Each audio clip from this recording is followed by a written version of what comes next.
మనోధ్వని America కథలకు స్వాగతం అండి.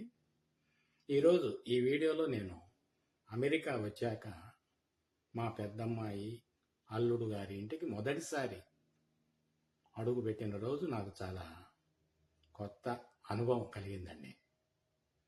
మన ఇండియాలో చూసే ఇళ్లతో పోలిస్తే ఇక్కడి ఇళ్ళు చాలా భిన్నంగా అనిపించాయి. మొదటిగా ఇంటి ముందు ఉన్న రోడ్డే నాకు ఆశ్చర్యాన్ని కలిగించిందండి. చాలా విశాలంగా శుభ్రంగా ఉన్నది. వాహనాలు నెమ్మదిగా క్రమంగా వెళ్తున్నాయి. ఎక్కడా హడావుడి హార్న శబ్దాలు వినిపించలేదు. ఒక ప్రశాంతమైన వాతావరణం కనిపించింది. ఇంటి ముందు చిన్న చిన్న పచ్చిక తోట ఉన్నది. గడ్డి చాలా అందంగా కట్ చేసి ఉంచారు. మొక్కలు కూడా శుభ్రంగా సరిగా పెంచారు. ప్రతి ఇంటి ముందు ఇలా ఒక చిన్న పార్కులా కనిపించడం చాలా బాగున్నదండి. ఇంటి వెనుక భాగం చూస్తుంటే ఇంకా ఆశ్చర్యం. పెద్ద పెద్ద చెట్లు ఉన్నాయి. ఒక చిన్న అడవిలా అనిపించింది. గాలి కూడా చల్లగా శాంతిగా వీస్తున్నది. అక్కడ కూర్చుంటే మనసు చాలా ప్రశాంతంగా ఉన్నదండి. ఇంట్లోకి వెళ్ళాక గదులు చాలా విశాలంగా ఉన్నాయి. గాలి వెలుతురు బాగా వస్తున్నాయి. ప్రతి గది ఒక విధంగా సౌకర్యంగా క్రమంగా ఉన్నది. మన ఇండియాలో కొన్నిసార్లు ఇళ్ళు కాస్త దగ్గరగా ఉంటాయి, కానీ ఇక్కడ ప్రతి ఇంటికి తనదైన స్పేస్ ఉన్నది. ఇంకా ఒక విషయం నాకు నచ్చింది ఏమిటంటే గ్యారేజ్. ప్రతి ఇంటికి కారు పెట్టుకునే ప్రత్యేక స్థలం ఉన్నది. కారు బయట రోడ్డుపై కాకుండా ఇంట్లోనే ఉంచుతారు. ఇది చాలా ఆశ్చర్యంగా ఉన్నది. చుట్టుపక్కల ఇళ్ళు చూసినా ఇదే విధంగా ఉన్నాయండి. ప్రతి ఇంటి ముందు పచ్చిక, ఇంటి వెనకాల చెట్లు, మధ్యలో విశాలమైన రోడ్డు, అన్నీ ఒకే విధంగా చాలా ప్లాన్ చేసి నిర్మించినట్లుగా అనిపించాయండి. ఇక్కడ ఎక్కడా చెత్త కనిపించదు.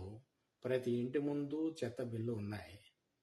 అందరూ క్రమంగా వాటిని వాడతారు. అందుకే మొత్తం ప్రాంతం చాలా శుభ్రంగా ఉన్నదండి. ఇండియాలో మన ఇళ్లలో ఒక రకమైన ఆప్యాయత ఉంటుంది.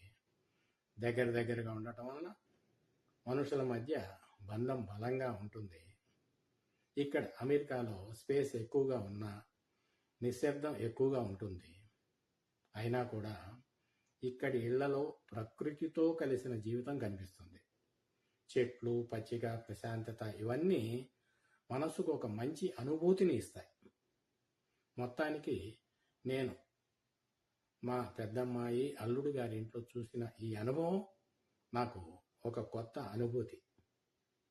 ఇంకో విషయం నేను గమనించింది ఏమిటంటే, మనం నివసించే ఆంధ్రప్రదేశ్, తెలంగాణ రాష్ట్రాలలో జనాభా చాలా పెరిగింది. ఒకప్పుడు పల్లెటూళ్ళలోనూ విస్తారంగా ఉండే ఇళ్ళు ఇప్పుడు క్రమంగా అపార్ట్మెంట్ సంస్కృతిగా మారిపోతున్నాయి. చిన్న చిన్న పట్టణాల్లో కూడా ఎత్తైన భవనాలు పెరిగిపోతున్నాయి. మనుషుల సంఖ్య పెరగడం వల్ల స్థలం తగ్గిపోవటం సహజమే. అందుకే ఈ మార్పు వచ్చింది అనిపిస్తున్నది. కానీ ఇక్కడ అమెరికాలో ముఖ్యంగా సెయింట్ లూయిస్ ప్రాంతంలో చూస్తే ఎక్కడో అక్కడక్కడ అపార్ట్మెంట్లు కనిపించినా ఎక్కువగా ఇండివిడ్యువల్ ఇళ్ళు కనిపిస్తాయి. ప్రతి ఇంటికి ప్రత్యేక స్థలం, ముందు తోట, వెనక చెట్లు, ఇవన్నీ కలిసి ఒక స్వతంత్ర జీవన విధానాన్ని చూపిస్తున్నాయి. ఈ తేడా నాకు చాలా ఆశ్చర్యంగా, ఆలోచన కలిగించే విధంగా అనిపించింది. ఇంతటితో ఈరోజు మీతో నేను పంచుకున్న అనుభవాలకు స్వస్తి పలుకుతూ, రేపు మరొక ఆసక్తికరమైన విషయం, ఇక్కడి నీళ్ల గురించి ఆశ్చర్యకరమైన విషయాలు మీతో పంచుకుంటానండి. ధన్యవాదములండి. శుభం భూయాత్.